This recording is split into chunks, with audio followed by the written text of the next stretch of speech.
So hello everyone, welcome back to another video of solo leveling. So जैसा कि हमने last video के and में देखा कि एक हाई ऑर्क उस फीमेल हीलर पर अटैक कर देता है, जिसको जिन्वू आके बचा लेता है, वो भी बिना किसी को पता चले।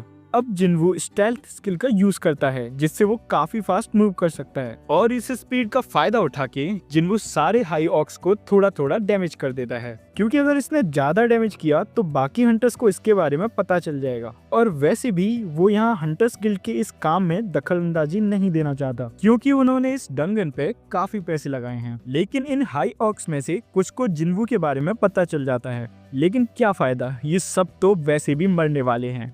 जिन्वू देखता है कि इन हंटर्स की सिर्फ हेल्प करने से ही उसका लेवल अप हो चुका है। अब ये सब की वजह से हंटर्स के लिए ये बैटल अचानक से इजी हो जाता है और वो इन सब हाई ऑर्क्स को मार पाते हैं। लेकिन इनको खुद समझ नहीं आ रहा कि अचानक से ये बैटल आसान कैसे हो गई, और लकीली इन सभी में से कोई मरा भी नहीं है।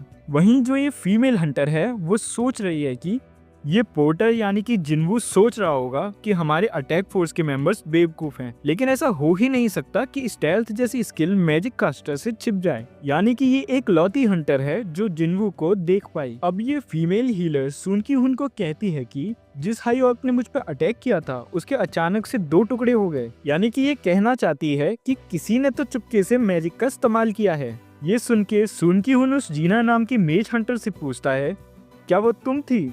वो बताती है कि मेरे स्किल्स ऐसा कर ही नहीं सकते हैं, मैं मुश्किल से ही उनकी टेलीकाइनेसिस पावर को रोक पा रही थी, और हमारी फोर्स भी फायर पावर टाइप की है जिसमें से किसी को भी कर्स मैजिक नहीं आता, और हमारे पास ऐसा कोई असैसिन भी नहीं है। तभी वो हंटर जिसको जिन्वू के बारे में पता है वो कहती है कि ये सही कह रही है, जिसने भी ये किया होगा वो कोई बाहर का ही होगा। लेकिन ये जिन्वू का राज भी नहीं खोलती है, क्योंकि उसको लगता है कि जिन्वू के पास कोई तो रीजन होगा अपनी पावर छिपाने का।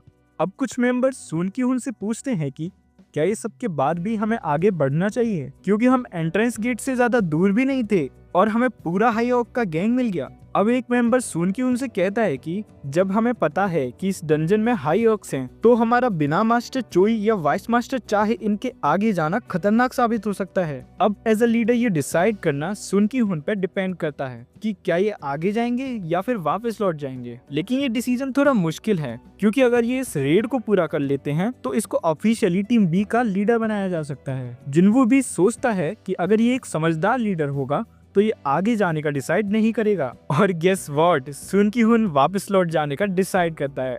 और ये सुन के हंटर्स की सांस में सांस आ जाती है। लेकिन ये सब इतनी आसानी से कहाँ खत्म होने वाला है, क्योंकि जैसे ही ये लोग एंट्रेंस गेट पर पहुंचते हैं तो ये देखते हैं कि गेट पे एक हाई लेवल स्पेल से बनाया गया बैरियर लगा है, विच मीन्स ये बाहर नहीं जा सकते।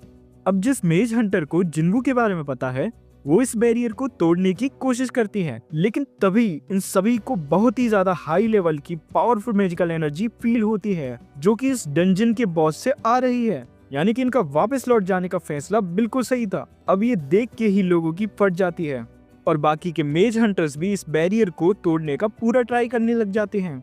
वहीं जिन्वू सोच रहा है कि ये मैजिकल एनर्जी इतनी हाई लेवल की होने के बाद भी हमें गेट के बाहर क्यों फील नहीं हुई, जिसका मतलब ये है कि इस डंजन का बॉस अपनी मैजिकल एनर्जी को छुपा सकता है। इतने में ही बॉस कर्स स्पेल का यूज करता है, और उन सभी मेज हंटर की हालत मरने जैसी हो जाती है जो इस बैरियर को तोड़ने का ट्राई कर रहे थे। लेकिन तभी सुन की हुन पीछे मुड़ के देखता है और उसको दिखाई देता है कि हाई ऑर्क्स की पूरी आर्मी उनकी तरफ आ रही है, और जो डर नाम की चीज होती है वो बिल्कुल साफ साफ इसके फेस पे दिखाई दे रही है। और ये चैप्टर भी यही एंड हो जाता है। सो ये लोग काफी बड़ी मुसीबत में फंस चुके हैं, क्योंकि ना तो ये बाहर जा सकते हैं और ना ही ये इन मॉन्स्टर्स को हरा सकते हैं। सो मिलते हैं अगली वीडियो में।